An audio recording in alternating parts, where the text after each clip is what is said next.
The night in Edo comes soft and slow. The air smells like pine and old wood, with a touch of river damp. Out by the castle wall, the big wooden gate stands quiet. It looks tired too, like it's been holding its breath all day. A single lantern hangs from a hook near the guard post. The flame inside dances, throwing lazy shadows on the stone ground. Moths keep bumping into it, again and again, as if they're in love with bad ideas. The guard sighs. He's been standing there since sunset. His name's Genjiro, though nobody calls him that except his mother when she's mad. He leans on his halberd, one eye on the moon, one on the gate, like both might sneak off if he blinks. He's done his rounds. Checked the carts. Neither did a couple of passing samurai. Nothing exciting, which is good. Excitement means paperwork. He scratches his neck under his helmet. Too tight. Always too tight. He made a note in his head weeks ago to ask for a new one, but that note got lost somewhere between his thoughts about dinner and payday. He yawns. The sound echoes off the wall. The only reply is a frog croaking from the moat. Across the street, a stray dog noses around the bucket, finds nothing, and flops down on the cobblestone. Even the animals had done for the day. The town is sinking into that nice, fuzzy kind of quiet that happens after everyone's home. Paper doors slide shut, shutters click. Someone's still sweeping. The sound of straw and wood is almost like a whispering lullaby. Genjiro looks to the castle tower, the big one in the center. The top glows pale under the moonlight, all white walls and black tiles. Inside, the Lord's people are already asleep. Servants done cleaning up, last teacup washed. The Lord himself probably dreaming about taxes or cherry blossoms, or maybe nothing at all. Down here, though, Genjiro's still got another half hour before he can hand over his shift. He stretches his back, which makes a noise like an old floorboard complaining. He grins. "Sorry, Bones," he mumbles. A light breeze drifts in through the gate. It smells faintly of rice straw and distant cooking smoke, the last leftovers of dinner from the town. He breathes it in. Good smell. Home smell. A cat appears on the wall, walking like it owns the place. Genjiro squints. "Hey," he says quietly, "you got a pass for that wall?" The cat ignores him completely. Of course it does. It's a cat. It jumps down, lands without a sound, and vanishes into the shadows. "Yeah, fine," he mutters. "Don't mind me. I'm just a guard." Somewhere out beyond the moat, a flute starts playing. Slow and soft. Maybe a drunk fisherman. Maybe just someone who can't sleep. The notes float through the air, easy and thin like mist. Genjiro likes it. Music means life. Even when everything's supposed to be still, the town keeps breathing. That's what he likes about this job. It's boring, but it's a living kind of boring. He walks to the edge of the bridge, peering into the water. The moon's reflection ripples gently, cut by the faint rings of fish moving underneath. He can see the top of the wall behind him, sharp against the night sky. It's pretty, in a way he never admits to anyone. From here, the town lights look like tiny dots, lanterns and little lines along the narrow streets. Some glow stronger than others, depending on how old the paper is or how much oil's left inside. He wonders how many people are still awake. Maybe the baker, getting tomorrow's dough ready. Maybe the teahouse woman, counting her coins. Maybe some couple, arguing about something small, pretending to whisper so the neighbors don't hear. He smiles. The night holds a lot of small stories like that. And somehow he feels part of it, even though he's just one guy leaning on a stick by a gate. A moth lands on his shoulder. He watches it for a moment, then lets it be. No reason to ruin its night, too. Time drifts slow out here. The kind of slow where even your thoughts walk instead of run. He thinks about his home, tiny place near the market. One room, tatami floor, a pot that always smells faintly of miso, even when it's empty. His wife will be asleep by now, maybe curled up next to the brazier. He imagines a face in the glow of the coals, soft and quiet. It makes him feel warmer, even in the cool night. He adjusts his helmet again, still too tight. The cat probably wouldn't have this problem. He laughs under his breath. The sound bounces off the stones, soft and small. He likes that the walls don't laugh back, they just listen. That's what nights are for, listening. A shadow moves in the distance, another guard coming down the path with a lantern. Relief, shift. Jinjiro feels a tiny spark of joy, the kind you get when you smell breakfast after a long night. Evening, the other guard says when he gets close. Barely. Feels like morning already. The man chuckles. Quiet night? Too quiet. Even the crickets are lazy. Good. I like lazy crickets. They share a small grin, that unspoken, we made it through another shift grin that every tired worker knows. Jinjiro hands over the halberd. The wood is smooth from years of holding it. He pats it once, like saying goodbye to an old friend. You got the gate now, he says. Anything to report?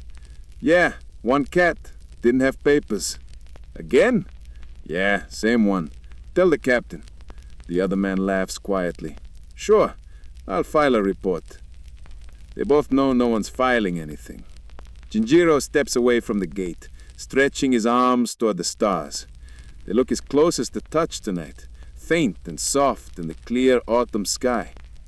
He walks down the path toward the small barracks, boots thudding gently on the dirt. Behind him, the lantern at the gate sways in the breeze. The new guard takes his post, still smiling. The night feels like it's breathing again. Slow, steady, easy. Nothing big happens, nothing needs to. Just the sound of frogs, a bit of wind, and the quiet creak of the wooden gate as it settles. Jinjiro glances back once before disappearing down the corridor. The light from the gate flickers, gold against the stone, and for a moment the whole world feels balanced, like it's holding still just for him. He grins, half asleep already. Good night, gate, he says under his breath. Try not to let any cats in. Then he disappears into the shadows, and the scene fades. Only the lantern remains, swaying gently, like the last thought before sleep. The castle fades behind us now. Down the slope, the road turns into Merchant Street, a narrow path lined with wooden shops, all pressed close like old friends whispering secrets. The night air smells faintly of soy sauce and smoke, maybe a little bit of dried fish too. It's not fancy, but it feels alive. Lanterns swing over doorways, their paper shades trembling with every small breeze. Most shops are closing up for the night. Wooden shutters clack, signs creak, and somewhere a broom swishes lazily, not really cleaning, just saying, yeah, I tried. An old sake shop is the first to finish up. Inside, the owner, Mr. Sato, wipes his counter one last time. He's been pouring drinks all day, and his hands move out of habit now, smooth and slow. There's a small cup still sitting there, half full, forgotten by someone who promised to come back after checking on a friend. They never do. Nobody ever does. Mr. Sato looks at it, shrugs, and takes the sip himself. Can't waste it, he mutters, though he says that every night. He leans out the door, looks up and down the empty street. Only the sound of sandal scraping and a distant dog barking. Good. Peaceful. Across from him, a candlemaker finishes trimmed wicks. Her fingers are covered in wax, tiny spots of it hardened like old snowflakes. She hums quietly to herself, an old tune about spring that her mother used to sing. She's not sure she remembers the words, but the melody's enough. Outside her door, 3 little candles still flicker. She leaves them there on purpose. They're like her street's nightlights. Besides, she says the spirits like the glow, and who's gonna argue with that? Farther down, the dyer shop is still awake. The man's hands are blue up to the wrists, stained from indigo that never truly washes off. A row of wet cloths hangs behind him, waving gently in the dark like quiet ghosts. He's folding them now, one by one, careful not to wrinkle the patterns. The smell of dye hangs thick in the air, earthy, sharp, a bit salty. He pauses to stretch his back, groaning softly. Maybe next life I'll dye clouds, he jokes to himself, much lighter. Nobody laughs but him. The cloths keep swaying, slow and steady, like they're breathing. A few houses down, there's a noise, soft, clattering, then laughter. Two kids are sneaking around behind a rice shop, chasing something small. A frog, maybe, or each other, or nothing at all. Their giggles echo between the walls, bouncing like little bells. Their mother calls from inside, voice calm but firm. Bed, now. The giggles stop for 2 seconds, then another laugh slips out. She sighs. Every night the same. Some things never change, even in Edo.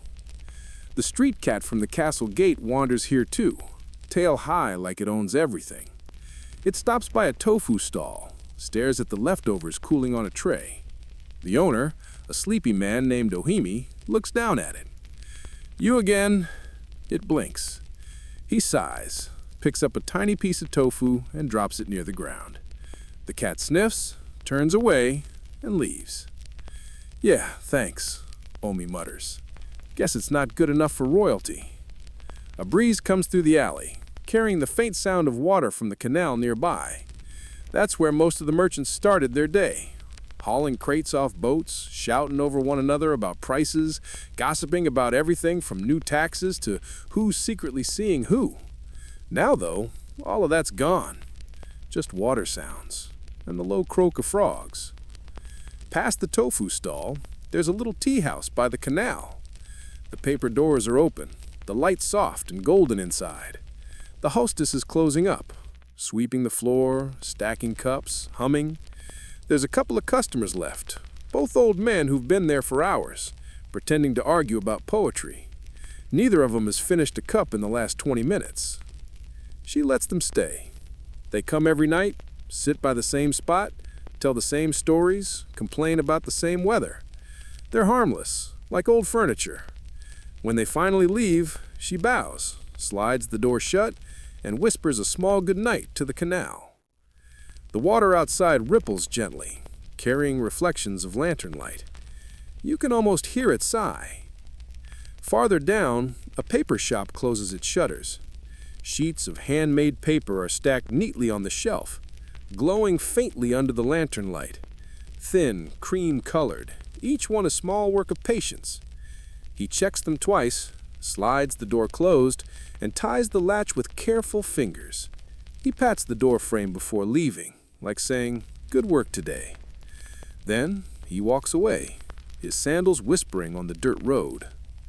The sound of footsteps fades, and the street grows quiet again. Only a few lanterns left burning now, the ones above shop signs, swinging gently in the breeze, their light painting soft ovals on the ground. There's a smell of grilled eel somewhere, maybe someone's late dinner. It mixes with the faint scent of rain coming from the west.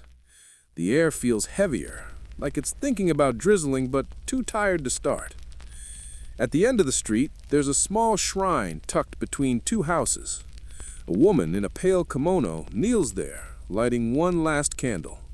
She presses her hands together, eyes closed, whispering a prayer so soft even the night has to lean in to hear. Then she stands, smiles a little, and heads home. Her footsteps fade like a sigh. One by one, the lanterns go out. The candlemaker's lights are the last to fade. The paper doors gleam for a moment longer, then slip into darkness. The whole street settles into its own kind of sleep. Not the heavy kind, but that light, half-dreaming rest, where everything breathes slow. The beams creak softly. A window flaps. Somewhere a cricket chirps like it forgot it's October. The cat returns, curls up by a warm wall, and finally decides the tofu was okay after all. It starts to purr, that low, steady sound that could almost be part of the wind. Up above, The moon sits quiet, round and pale. It watches over the rooftops, over the canals, over the hundreds of lives tucked behind paper doors. So many tiny worlds, all winding down together. For a moment, it feels everything balanced. The smell of indigo, the sound of frogs, the glow of a single candle. This is the kind of night that doesn't rush. It just drifts, slow and soft, like steam from a cup of tea. And if you listen closely, you might hear it. The faint rhythm of sandals on the dirt road, a sleepy voice humming, and the sigh of the last shop shutter closing. Merchant Street rests. The town sleeps. And somewhere near the canal, the guard from the castle finally gets his bowl of rice. He smiles, chews slow, and thinks, quiet's not so bad. The lantern by the tea house flickers one last time. Then darkness takes it gently, like the night putting a blanket over the town. The night is deep now. Merchant Street has gone quiet. The castle guard is probably snoring somewhere, and the town feels wrapped in a big, soft blanket. But inside the homes, little pockets of life still glow. Let's step into one. The door slides open with a whisper, like even it knows to be polite. Inside, the air is warm and smells like rice and tatami, that clean, grassy smell you never forget once you've known it. A small family sits around a low table. The mother pours the last of the tea from a clay pot, her hand steady, even though the flame from the lantern flickers. The father reads from a scroll, squinting a little because the writing is tiny and the light is lazy. The two kids lean against each other, half asleep, pretending to listen. Dinner was simple: rice, pickled radish, a bit of grilled fish. Nothing fancy, but everyone's full and calm. The father clears his throat. He says, "Tomorrow, we'll go to the market." The boy mumbles, "Again?" The father nods. Yes, rice doesn't walk home on its own. The boy nods back, eyes closing before he finishes. Mother chuckles quietly. The youngest, a girl, stares at the flame in the lantern. It dances and makes shadows move across the walls, like paper ghosts doing slow little dances. "Do the lantern spirits sleep?" she asks softly. Her mother smiles. "Only when you do." The girl nods, satisfied, and curls into her blanket. Outside, the wind brushes the paper doors, and the sound is like someone whispering secrets through them. The father rises, slides one open just a bit, and looks out. The garden is small, just a few bamboo shoots and a stone lantern, but it's beautiful in the moonlight. A bit of moss, a few glints of dew, a single frog by the pond pretending to be important. He watches for a moment. Everything looks still, like the world took a deep breath and decided to hold it.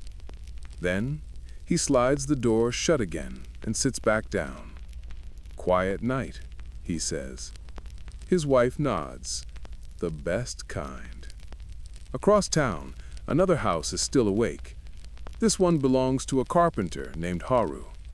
He's sitting cross-legged by his tools, oiling the handles one by one.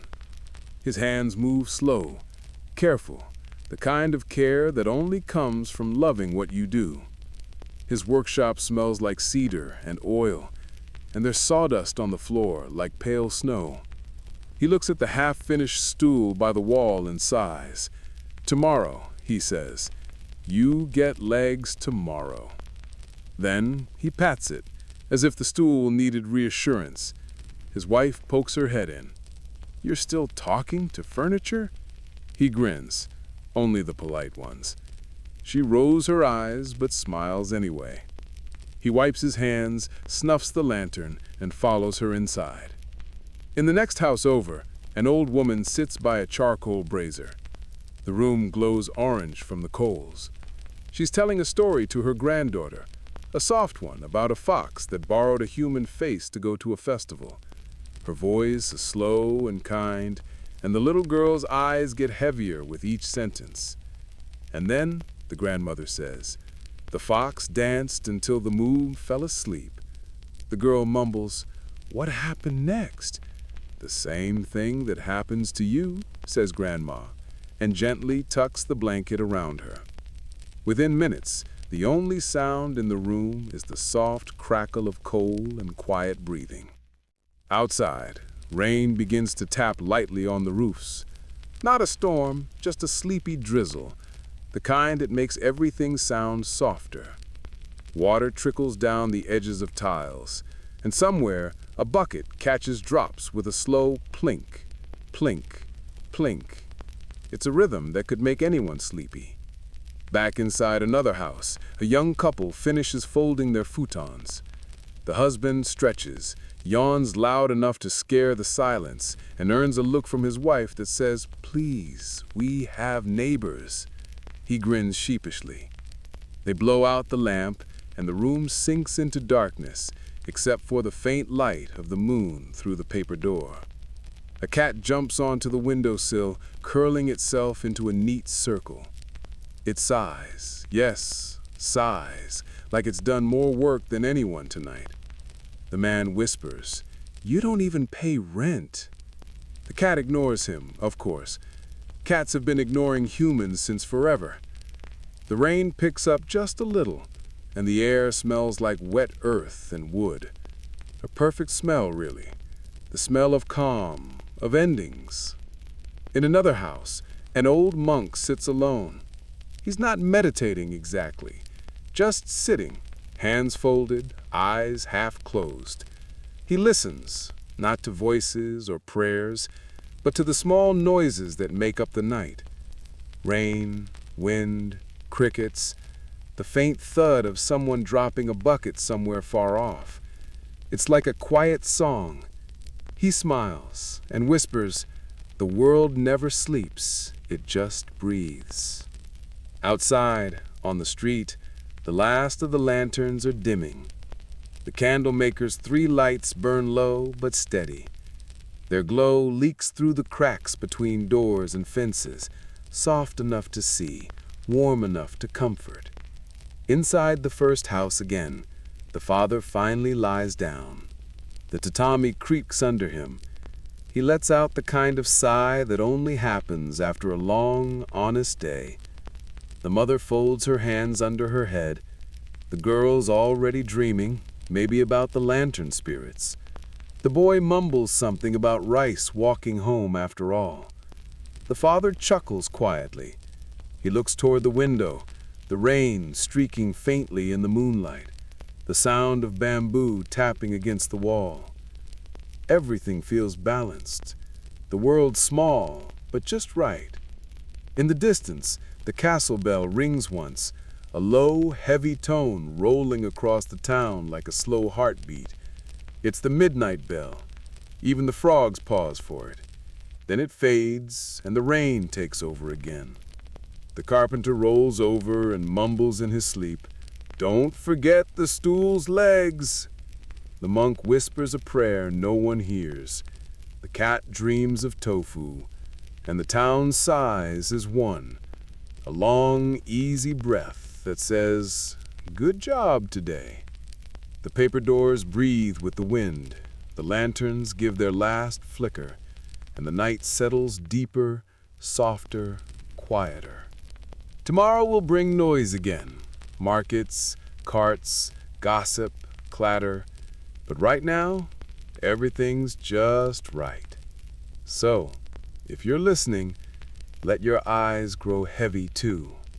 Imagine the smell of tatami and rain, the soft crack of wood as it cools, and the faint hum of the night keeping you company. Let yourself drift, slow and easy, just like Edo. The rain has stopped now.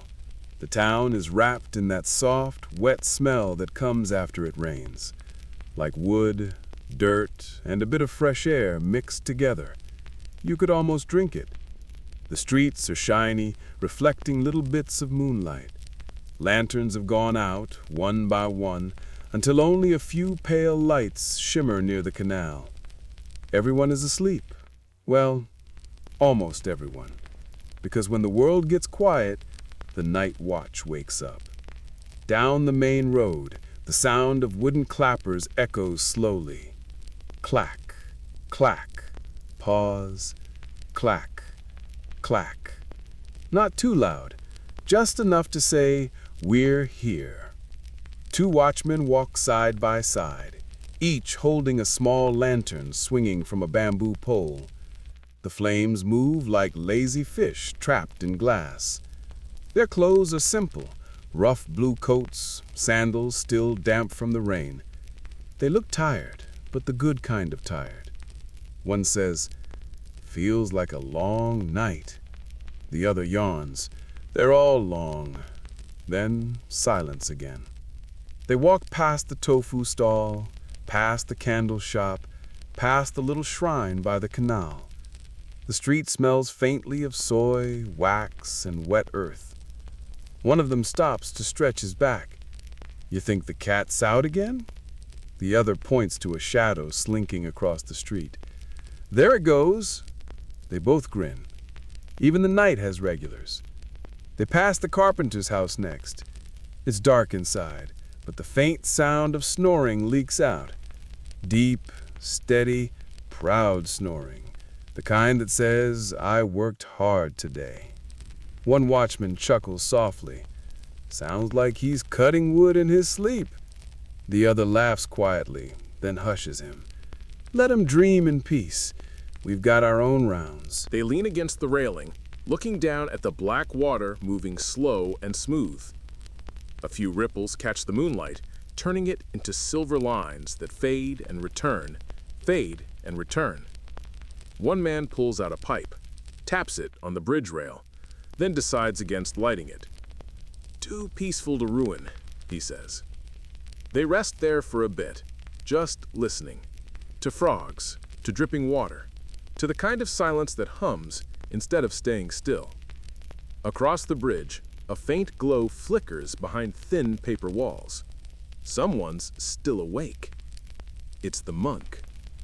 He's sitting by a candle, his head bowed slightly, his hands resting on his knees. Not praying, not sleeping, just being. He breathes slow, and the candle trembles with him, like the flame understands. When the clappers sound again, clack, clack, his eyes open, and he smiles. "The night is long," he whispers. "Good. Let it be." Outside, the watchmen nod politely as they pass his gate. They don't speak. They don't need to. Everyone knows the monk keeps an eye on the same things they do, just from a quieter place. Down another alley, a dog lifts its head, watches them pass, and then goes back to sleeping in its barrel. Even the animals have learned the rhythm of the watch. They move on, slow steps, careful and even. The lanterns sway gently, casting patches of white that glide across the walls.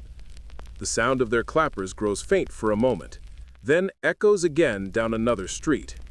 Somewhere, a small child stirs in their sleep and whispers, "They're keeping us safe," then drifts back off. Further north, they reach the granary, a big wooden building that smells like dried rice and dust. One of them checks the doors, tugging gently at the lock. "All good," he says. The other nods. "Rice is safer than we are." They share a quiet laugh and move on. Past the granary is the old bell tower. It's not tall, just enough to see the river beyond the town. They stop there, looking up at it. The bell inside catches the moonlight like an old secret. One man tilts his head. "Do you think anyone ever rings it for fun?" The other shakes his head. "Not unless they want to wake the entire province." They laugh again, soft but honest. Even the bell seems to hum along. They start heading back, their sandals squishing lightly on the damp dirt. One stops and looks around. "You notice something?" "What?" "It's quieter than usual." The other listens. He's right. No frogs now, no dogs, no coughing. Just silence. Deep, perfect silence. It's not scary. It's the kind that feels full, like the world's holding still just to listen to itself. The wind moves through the trees by the canal, and the leaves whisper like waves far away. For a moment, even the lantern flames seem to breathe slower. They stand there for a while, not saying anything. Sometimes silence is better than talk. Then, softly, the first man taps his clappers again. Clack, clack, clack, clack. The sound stretches out, echoing down the empty street, bouncing off walls and coming back lighter, smaller. It fades into the night like a sigh. Their shift will end soon, just before dawn. They'll hand off the clappers, eat a bowl of rice, maybe drink some tea, and sleep while the town wakes up. But right now, this moment belongs to them. The calm, the moonlight, the cool air. The world feels clean, like it's been washed by silence. As they turn the corner, one of them glances up. A faint line of gray sits low on the horizon. Morning's already waiting, just taking its time. He smiles. Almost done. His partner nods. Almost. The cat from earlier crosses in front of them, stretching like it owns the road. It gives one lazy meow and disappears into the shadows again. One of the men mutters, "I swear that thing's the real watchman." The other nods, and probably gets paid better too. The clappers echo one last time, soft and far now. Clack, clack. The sound fades as they walk toward the castle gates. Behind them, the town rests, still wet, still breathing, 100 dreams drifting quietly through paper walls. And above it all, the moon slips behind a cloud, leaving just enough light to say, "Good job, Knight. See you tomorrow." The silence stays for a while longer, calm and whole, until even that begins to fade, making room for the first bird song and the soft promise of another day. The sky is changing now. Not fast, never fast. Just that slow kind of change where black turns to blue and blue stretches itself into soft gray. The moon fades quietly, like it's sneaking away before anyone notices. Down below, Ito begins to breathe again. The streets are still damp from last night's rain. Water gathers in little puddles that catch the early light, and every few seconds, a droplet slides off a roof tile and lands with a gentle plink. The sound is small, but it feels like the start of something new. A faint smell of smoke drifts through the air. Not heavy smoke, but that cozy kind from cooking fires being lit. It mixes with the smell of wet wood and rice. It smells like morning. Somewhere near the canal, a rooster gives a half-hearted crow. He sounds tired, like even he's not sure it's worth it yet. But it's enough. A few more roosters answer, and suddenly the night doesn't stand a chance anymore. The first person to step outside is an old woman with a broom. She opens her door, sighs, and looks at the street like it's an old friend who forgot to visit yesterday. She sweeps without hurry, moving leaves and puddles around more than cleaning them. Now and then she mutters, "Still raining somewhere, I can feel it." She's probably right. Across from her, the candle maker opens her shutters. Her hair's a little messy, her apron already on. She lights a small flame and smiles at it, her first light of the new day. The wax smell returns to the air, soft and sweet. The tofu seller stirs from his stall. He yawns, stretches, scratches his head, and mutters something like, "Another day, another bean." Steam begins to rise from his pots, thick and white, swirling gently into the pale sky. A cat appears. Yes, that same cat, and sits nearby, watching like a supervisor. The man rolls his eyes. "You again? Didn't you retire last night?" The cat flicks its tail. "Fine," he says. "You can taste test later." Down by the canal, the first boat glides in. The water moves like silk, quiet and smooth. A man on board calls out, "Fresh fish, straight from the bay." No one answers yet, but his voice stretches through the morning air like a soft bell. Other boats begin to follow, their wooden hulls bumping gently against the dock. You can hear the small sounds of ropes tightening, crates shifting, and men laughing in that half-asleep way people do when it's too early to argue. The smell of the sea sneaks through the alleys. A little salty, a little fishy, but honest. That smell means breakfast is coming soon. Near the tea house, the hostess sweeps her porch. She hums the same old tune she always hums, something about spring or maybe just hope. Her lanterns are unlit now, but she leaves them hanging, waiting for the next night to wake them up again. Further down, the carpenter Haru opens his workshop door. He rubs his eyes and looks at the stool he promised to finish. "Today?" he says, nodding, "legs and all." He pulls out his tools, their wooden handles glowing faintly in the new light, and begins to work. The first tap of his hammer sounds almost like a heartbeat. Slow, steady, familiar. A few doors over, the father from last night steps outside. He stretches his arms, yawns wide enough to scare the silence, and watches the sky turn pale gold near the horizon. The boy and girl peek out behind him, still wrapped in blankets.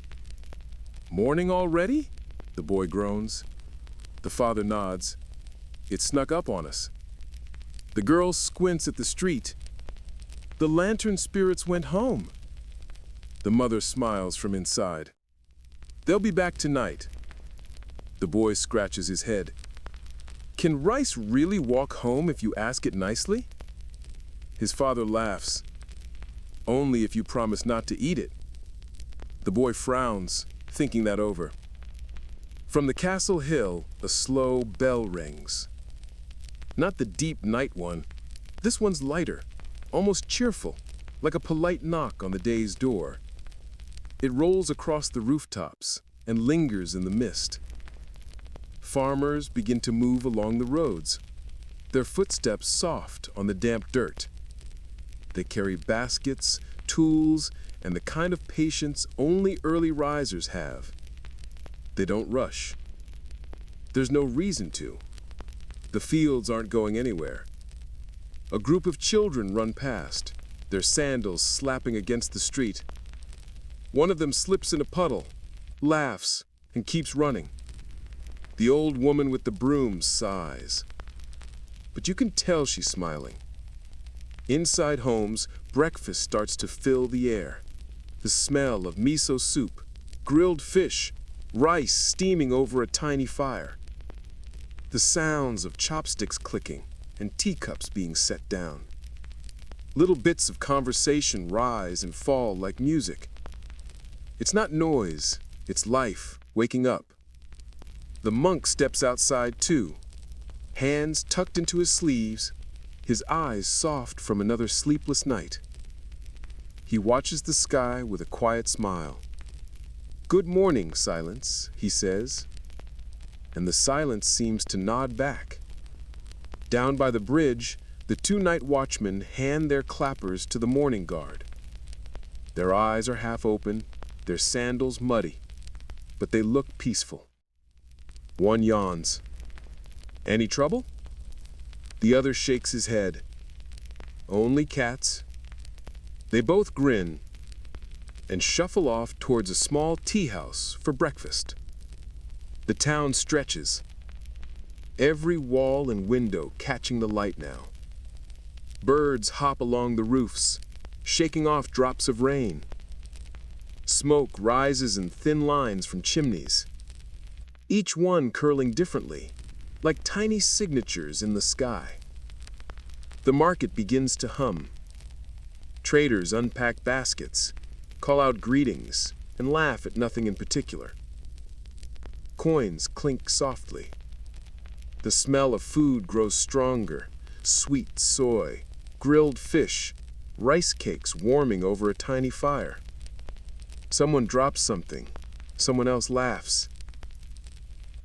And just like that, Ito is awake again.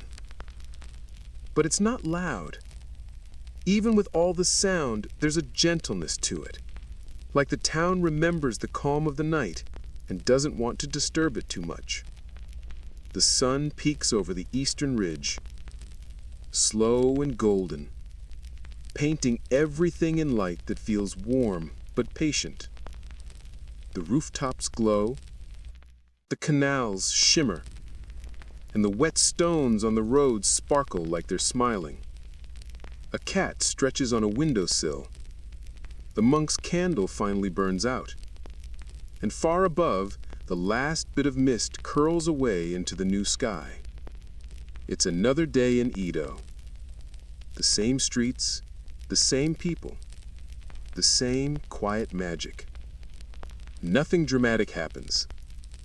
And that's the best part. The old woman leans on her broom, looks around, and whispers, "Still standing. Good enough." And maybe that's the truest thing anyone says all day. The sun climbs higher now. Shadows grow short. The town of Edo hums quietly, alive again in its own easy rhythm. The markets fill with chatter. The carpenters hammer. The candlemaker's wax melts soft and slow. And somewhere by the canal, the tofu man argues with a cat. Life goes on. Simple, steady, unchanged. And as the day stretches forward, you can almost feel the night waiting. Not impatient, just resting in the corners, getting ready to return when it's needed. That's the thing about Edo. It doesn't hurry. It never did. It moves like a deep breath. In, out, in, out. One sunrise at a time. By afternoon, the air warms a little. Children chase each other through the alleys again, their laughter bouncing off the walls. Mothers call them in, fathers carry baskets. And the same soft breeze that carried rain last night now carries the smell of soup and ink and freshly cut wood. The town is awake, but it's not rushing towards anything. Even its noise feels kind, like the sound of life minding its own business. Somewhere, the monk walks slowly along the canal, hands still tucked into his sleeves. He stops by the bridge, looks down at his reflection, and smiles like he knows something small but true. He says quietly, "The morning is noisy, but the heart can stay still." He keeps walking. Time drifts. The shadows stretch long again. Lanterns wait to be lit. Even the air begins to cool, carrying whispers from the market. Voices winding down, laughter softening. The same watchmen will wake soon, pick up their clappers, and walk the same quiet paths. The same cat will follow them for a while, then pretend it wasn't. The same candlemaker will leave 3 lights outside her door. The same frog will sing by the pond, and the same moon will rise over the same rooftops. Nothing changes, and yet it all feels new. That's the secret of a peaceful place. It doesn't need to surprise you. It just needs to be. As the sun dips lower, the town slows again, and the light turns gold. That soft kind of gold that makes even the old wood on the houses look gentle, like it's glowing from the inside. The sounds fade one by one. A broom sweeping, a shutter closing, a faint clatter of dishes being stacked. Somewhere, the carpenter yawns, sets his tools aside, and pats the stool he finally finished. Good job, legs. And that's enough for the day. The air cools further. Smoke from cooking fires curls upward. mixing with the fading light. If you stand in the middle of the street now, you can smell a dozen dinners being made. Miso, soy, rice, fish, and a little bit of charcoal smoke. It smells like comfort. It smells like home. The monk lights his candle again. The flame catches easily, like it remembers where it left off. He sets it beside him and whispers, "Welcome back, night." And somewhere behind the houses, the frogs begin their song. The cycle continues. Soft, quiet, unbroken. The same streets, the same hands, the same small miracles. Every hour in Edo feels like a heartbeat. Steady, patient, human. And maybe that's why it feels so calm to visit, even if only in your mind. Because in a world that never stops, Edo does. Just enough to remind us that stillness is not empty. It's alive. Now the lanterns glow again. One by one, their little flames wake up, stretching and flickering like tiny suns returning home. The streets are soft with light, the walls painted in gold and amber. The sound of sandals drifts through the air, and somewhere far away, the night watch taps their clappers. Clack, clack, slow and steady, the rhythm of peace. If you close your eyes, you can almost hear it. The water in the canal, the wind in the bamboo, the quiet hum of a world that isn't in a hurry. You can see it, too. The paper doors glowing faintly, the cat curled near the tofu stall, the candlemaker's lights still shining by her shop. A whole town breathing together, slow and soft, like the world's heartbeat in its sleep. And maybe that's what this story was always about. Not heroes or wars, not kings or castles, but the quiet beauty of nothing much happening. The gentle rhythm of real lives, the kind you don't read in history books. A broom against stone, a laugh through a paper wall, a sigh in the dark. All small things, but together they make a world. The people of Edo will wake again tomorrow. They'll sweep, trade, laugh, and sigh again. The candlemaker will hum, the monk will smile, and the cat will definitely keep stealing tofu. And that's enough. That's history too, just the quiet kind.